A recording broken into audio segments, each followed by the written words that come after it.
Hello everyone, welcome to another subtopic of mode of inheritance, that is autosomal recessive disorders.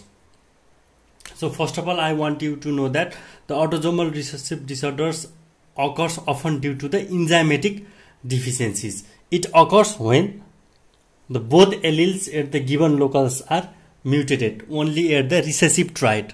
You can see in this chart, you can also see in this chart is that it occurs only the both alleles of the given locus are mutated, and it occurs only in the recessive trait. So what are the features of the autosomal recessive disorder? So for the autosomal recessive disorder, the parent usually is not affected, but the sibling may show the disease. I want to explain this in detail is that the trait doesn't usually affect the parents of the affected individual, but sibling may show the disease. It is saying like that.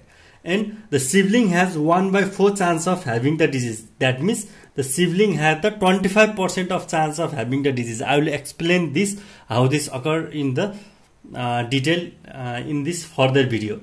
So there is increased risk of autosomal recessive disorder, transfer of autosomal recessive disorder in consanguineous marriage. If the mutated gene occurs with a low frequency in the population, there is a strong likelihood that affected individual is the product of consanguineous marriage. So we always try to avoid the consanguineous marriage, especially in the autosomal recessive disorders. So within two carriers in the heterozygous parents, on average 1/4 of the children will be affected. The affected children would be in the homozygous states, and half of the children would be carriers, and 1/4 of the children will neither be affected nor they will be the carriers. This I will explain in the detail. I will explain this in detail in this lecture. So let us suppose that the normal allele is capital B, the diseased allele is small b. The gametes of the carrier male and the carrier female, both with genotype capital B and small b, get mixed. How it is get mixed, I will show in this video. And for these heterozygous carrier parents, there is 1/4 of the chance of having the affected child.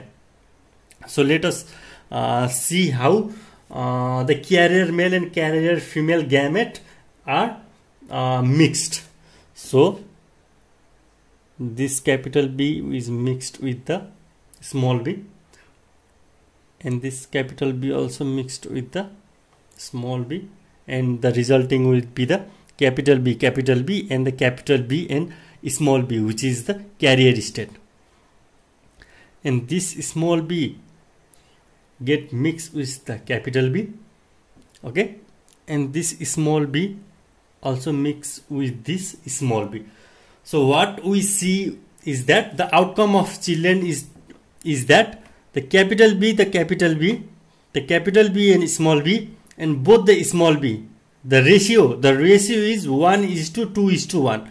So the phenotype, what we see in the phenotype is 25% will be affected, 50% will be carrier. So this will be affected, this 25% will be affected, and this 50% will be carrier, and 25% of the children will be normal. This is what I was trying to explain to you. So in the brief, I want to tell you that it occurs as the result of enzymatic deficiencies, usually seen in only one generation, commonly more severe than the dominant disorder, and patients often present in childhood. There is increased risk in consanguineous marriage, and unaffected individual with affected siblings has 2/3 possibility of being a carrier. You can also see in this pedigree chart is that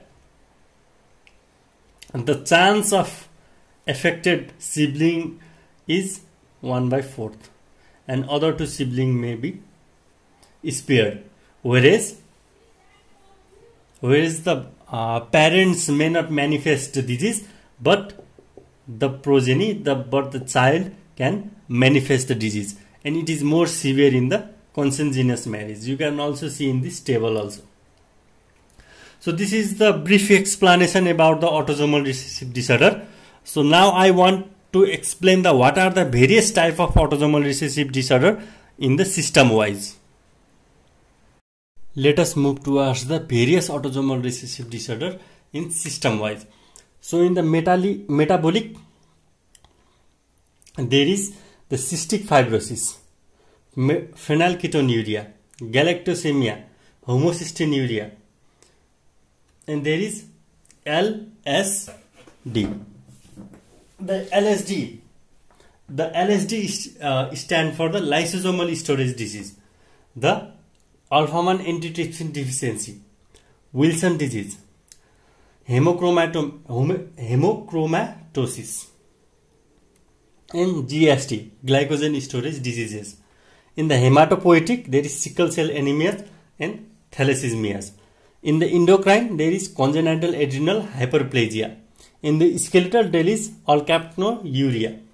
In the nervous, there is neurogenic muscular atrophies and spinal muscular atrophy.